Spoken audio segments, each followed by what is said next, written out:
जय श्री झूलेलाल। हाणे त तव्हां सभिनि जे ॿारनि जा स्कूल खुली विया आहिनि। तव्हां सभु टेंशन में अची विया हूंदव, कीअं उन ॿारनि जी स्कूल जी फीस भरूं, कीअं उन्हनि खे किताब कॉपी वठी ॾियूं। त सॼो घर इन ई टेंशन में विनोली आहे कि कीअं असां ख़र्च कयूं। पहिरीं जी ॻाल्हि ॿुधो, पहिरीं हिकु ॼणो कमाईंदो ऐं सॼो घर वेही करे खाईंदो।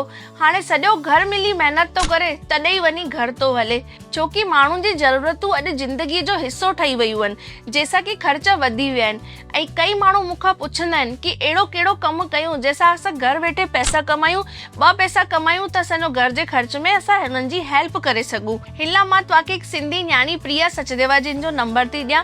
हिन वक़्तु हिननि सां घणेई सिंधी मायूं गॾु मिली करे मोबाइल ते 2 खां 3 कलाक कमु करे घर वेठे पैसा पियूं कमाइनि। तव्हांखे प्रिया सचदेवा जिन जो नंबर हेठि स्क्रीन ते नज़र ईंदो हूंदो। तव्हां उन्हनि खां फ़ोन करे कम जी ॼाण वठी था सघो ऐं उन्हनि जी इंस्टाग्राम ID खे फॉलो करे बि उन्हनि सां कम ते ॼाण करे था सघो। त जल्दी कयो प्रिया सचदेवा जी खे फ़ोन ऐं घर वेठे वर्क फ्रॉम होम मां पैसा कमायो। ऐं कई माण्हू वर्क फ्रॉम होम में फ्रॉड बि कंदा आहिनि। हिन लाइ मां तव्हांखे पंहिंजी सिंधी न्याणी प्रिया सचदेवा जिन जो नंबर थी ॾियां।